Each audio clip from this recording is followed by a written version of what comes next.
అధికారిక చిహ్నం ఎక్కడైనా ఏ రాష్ట్రంలో అయినా ఏ దేశంలో అయినా ఈ ప్రపంచంలో రాచరిక వ్యవస్థను కాదని ప్రజాస్వామిక పాలన ఉండాలని వేలాది లక్షలాది మంది పోరాట యోధులై యుద్ధంలో ముందు భాగాన నిలబడి రక్తం చిందించి నేల కొరిగి ప్రజాస్వామిక పరిపాలనను సాధించుకున్నారు. ఆ కోవలో భాగంగానే తెలంగాణ రాష్ట్రం నిజాంలకు రజాకర్లకు వ్యతిరేకంగా నిటారుగా నిలబడి కొట్లాడి విముక్తి పొందినరు. ఇదే కాదు, ఆనాడు కాకతీయ సామ్రాజ్యానికి వ్యతిరేకంగా సమ్మక్క సారలక్క వీళ్ళందరూ పోరాటం చేసి పన్ను కట్టమంటే పన్ను కట్టమని తిరగబడి త్యాగాలు చేసిన సమ్మక్క సారలమ్మ జాతర మనం ఈరోజు ఆదివాసి బిడ్డలు జంపన్న వాగులో తలార స్నానం చేసి అక్కడికి వెళ్ళి దేవుణ్ణి దర్శించుకుంటున్నాం. అలాంటి త్యాగాల పునాదుల మీద ఏర్పడ్డ ఈ తెలంగాణ రాష్ట్రం, పోరాటాలతో ఏర్పడ్డ ఈ తెలంగాణ రాష్ట్రంలో రాష్ట్ర అధికారిక చిహ్నంలో ఒక పక్కన చార్మినార్, ఇంకొక పక్కన కాకతీయుల ఆనవాళ్ళు ఉన్నాయంటే రాచరిక పోకడులు ఏ విధంగా ఉన్నాయి, పాలకుల యొక్క ఆలోచన ప్రజాస్వామ్యానికి వ్యతిరేకంగా రాచరిక పోకడలతో రాష్ట్ర అధికారిక చిహ్నంలో రాచదర్పాలు ఉట్టిపడుతుంటే ఇంకా కూడా మనము గులాములుగా వెట్టి చాకిరి చేస్తూ బ్రతకాల్సిందేనన్న ఆలోచనతోటి మా మంత్రివర్గం అంతా ఆలోచన చేసి రాచరిక పోకడలు, రాచరికపు ఆనవాళ్ళు ఉండడానికి వీల్లేదు. ఈ రాష్ట్రం ప్రజాస్వామిక రాష్ట్రం. ఈ రాష్ట్రంలో ప్రజలు ఎన్నుకున్న ప్రభుత్వం ఉంది, ప్రజాపాలన సాగుతుంది అని చెప్పి అధికారిక చిహ్నాన్ని మార్చాలన్న నిర్ణయం తీసుకున్నాం.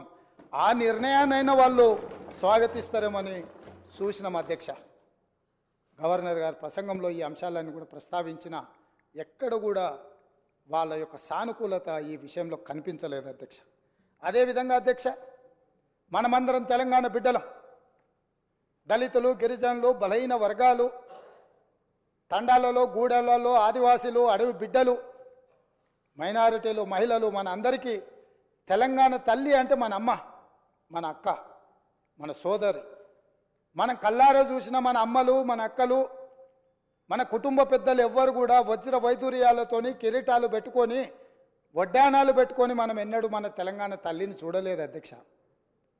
కొంతమంది రాజులు, రాచరిక పోకడులు ఉన్న వాళ్ళు గడిలలో ఉన్న పెత్తందారులు ఏమైనా కిరీటాలు పెట్టుకున్నారేమో, భుజకీర్తులు పెట్టుకున్నారేమో, నడుములకు వడ్డానాలు పెట్టుకున్నారేమో మాకు తెలియదు. కానీ మా అమ్మలు నడుము బిగించి కొంగు చాకలి ఐలమ్మలాగా పోరాటాలు చేసిన స్ఫూర్తి ఈ గడ్డ మీద ఉన్నది. చాకలి ఐలమ్మ స్ఫూర్తిగా తెలంగాణ తల్లి ఉంటుందని మేము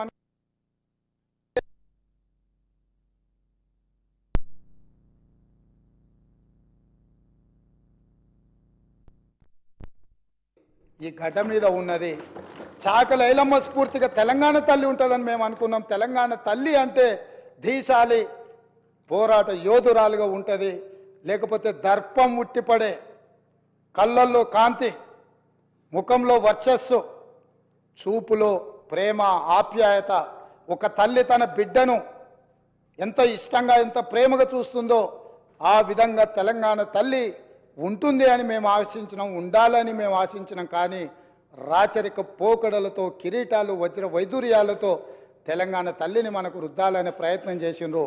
అందుకే కవులు, కళాకారులకు నిలయమైన ఈ తెలంగాణ రాష్ట్రంలో కవుల కళాకారుల నుంచి సూచన తీసుకొని మన అమ్మలాగా మన తెలంగాణ తల్లి ఉండాలి, ఆ తెలంగాణ దర్పం ఉట్టిపడే విధంగా తెలంగాణ తల్లి ఉండాలని మంత్రివర్గం నిర్ణయం తీసుకుంటే కనీసం తెలంగాణ తల్లి విషయంలోనైనా రాజకీయ విభేదాలను, ఆలోచనలను పక్కన పెట్టి ప్రతిపక్షం కలిసి వస్తుందేమో అని మేము చూసినాం అధ్యక్ష.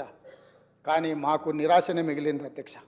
అదేవిధంగా అధ్యక్ష, ఆనాడు Osmania university, Kakatiya university, Palamuru university, Mahatma Gandhi university, ఏ యూనివర్సిటీ, ఏ కాలేజు, ఏ పాఠశాల, ఏ నగరం చూసినా, ఏ పట్టణం చూసినా, ఏ గ్రామం చూసినా, ఏ వీధి చూసినా ఆనాడు మారుమోగిన గీతం జయ జయ హే తెలంగాణ. ఈ గానం అందశ్రీ అనే ఒక కవి తెలంగాణ ప్రజలకు అందించి గుండెల నిండా ఊపిరి పీల్చుకొని లక్షలాది మంది తెలంగాణ ఉద్యమకారులు, నిరుద్యోగ యువకులు, విద్యార్థులు తెలంగాణ ఉద్యమంలో ముందు భాగాన నిలబడి పోరాటం చేసి ఆనాటి పాలకుల యొక్క దాష్టికానికి నేల కొరిగినా కూడా జయ జయ హే తెలంగాణ నినాదంతో ఈ తెలంగాణ రాష్ట్రాన్ని సాధించినరు. ఈ రాష్ట్రాన్ని సాధించిన జయ జయ హే తెలంగాణ గీతం ఈ తెలంగాణ రాష్ట్రీయ గీతంగా మారుతుంది అని చెప్పి 4 కోట్ల తెలంగాణ ప్రజలు భావించిండ్రు, ఆశించిండ్రు, ఆకాంక్షించిండ్రు.